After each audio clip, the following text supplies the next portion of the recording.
because I think sometimes in a relationship you get a lot about. Oh!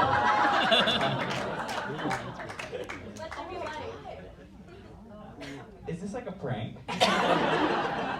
They can turn them on. I can't turn them on. I think we should move on to the next question before like fireworks start going on. So, something else I thought was interesting is this is actually a film that's based off of a book. So, did that kind of play into your process in any way, or when it came to adapting this? You did? Okay, cool. In the book, it's actually, I was just making sure before. She doesn't think I can read, but I read really well. I read good. SAG-AFTRA Foundation. Good job.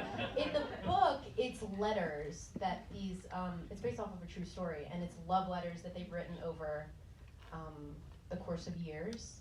And so Peter, our director, who's right there, had the idea of making it over the course of one night. So. And I think it ends up being, the book is really beautiful, but it's not automatic. You don't automatically see it as a movie. But this was just so cinematic, watching these two, fall in love with each other and then tell each other their stories. Well, absolutely. Speaking of that, I mean, you guys had incredible chemistry. How did you build that? What was the rehearsal process like?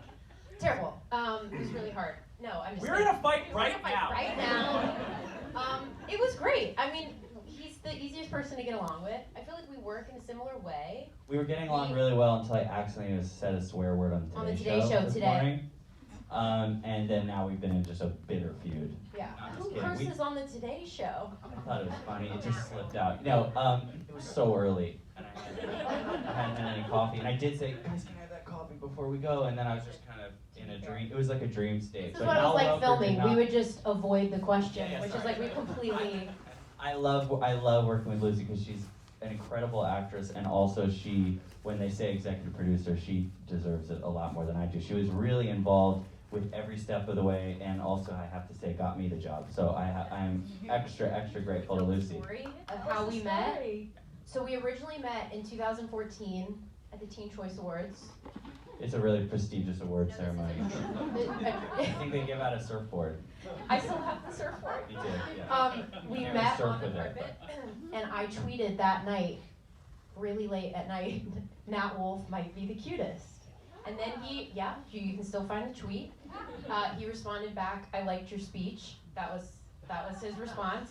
But then I ended up working with Nat's brother on a movie a couple years after that. And then when we were thinking about casting for this movie, Peter and I both thought of you. You're one of my favorite people I've ever worked with. Thank you. Truthfully. Thank you. You're one of my favorite. And that was a nice speech. Just kidding. The reason why I said it was a nice speech, we did have like a really beautiful moment, but my girlfriend at the time wasn't crazy about me tweeting about you at 2 a.m. in the morning.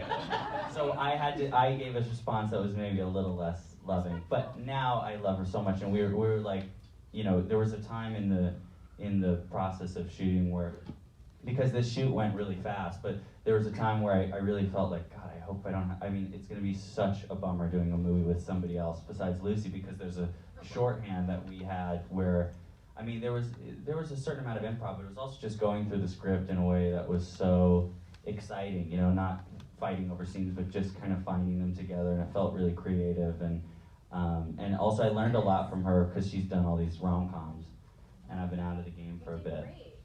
You did a great job. So you think we'll see another film together soon? Which brings me to two. I love that. To two. Two. Yeah. Now, I wanted to go off of something you talked about a few minutes ago, Lucy. The fact that you guys were in each other's memory scenes, so to speak. I'd love to hear a little bit more about how you guys came up with that concept and what it was like shooting those. So it was, excuse me, in the original script, the flashbacks were always there, but I don't know at what point where you thought, oh, in order to keep Jane and Will's love story alive, maybe the modern versions of them could intercept the flashbacks. Well, actually, I have a funny story. I don't even know if you guys know it, but my mom loves movies like this, like romantic movies. So I sent her the script, and she said, "I love it." Idea. She said, "I love it, but I wish that they're not together so much of the time." And so then I thought, oh, maybe they could be, in inserting themselves into those scenes. And then I thought maybe we could play all of each other's. You know, I thought I was going to play all her boyfriends and she could play all my girlfriends, and they said, that's really stupid. That's not going to make sense. That doesn't make any sense. So then, you know, it's like I went for an insane idea and then just backtracked a little bit. But it kind of harkened back, you know, same with the song It Had to Be You, it harkened back to Annie Hall and When Harry Met Sally, and just a lot of great, you know, movies with interesting conceits like that. Yeah, I think it was a risk, but I think it was worth it.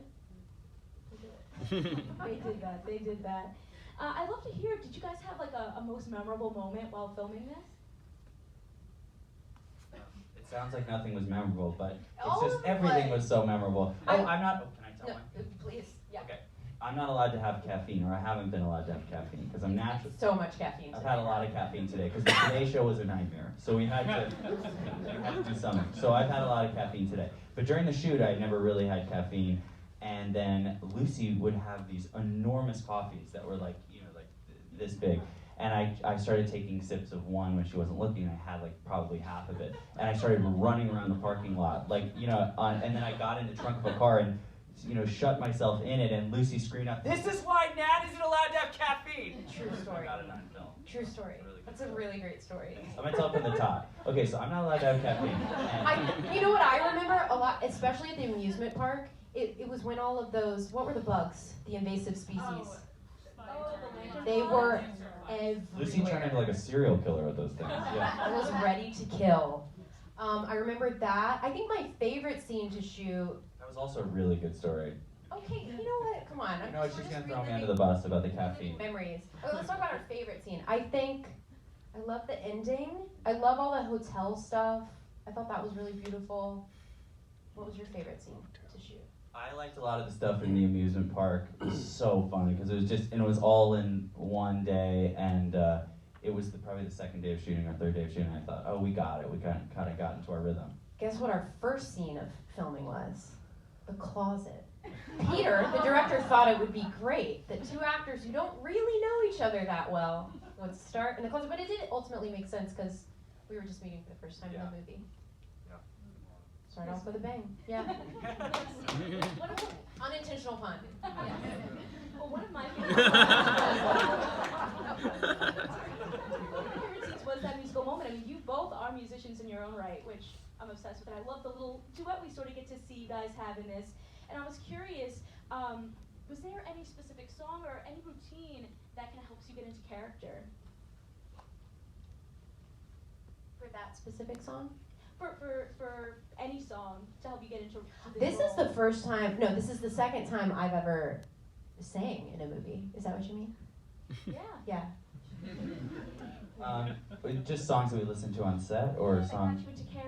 For some reason, I listen to a lot of Francis and the Lights. What were you playing? I could hear it through the trailer. You would always play something. Bless the Telephone. You love that song. That's what I just said. Francis and the Lights. That's Bless the Telephone. Really? Yeah, Wow. That's crazy. And I kind of just made that up. I can't even remember if that was true or not. But I think it must have been. And I think we always knew we wanted the movie to feel nostalgic and have an oldies feel. I feel like we were listening to.